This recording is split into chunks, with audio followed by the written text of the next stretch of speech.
Messi on the pitch, that's a different kind of math. Ronaldinho with the smile, he's laughing on the path. Zidane with the touch, pure elegance and grace. Figo on the wing, setting the pace.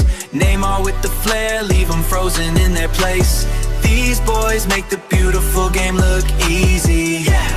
Look easy.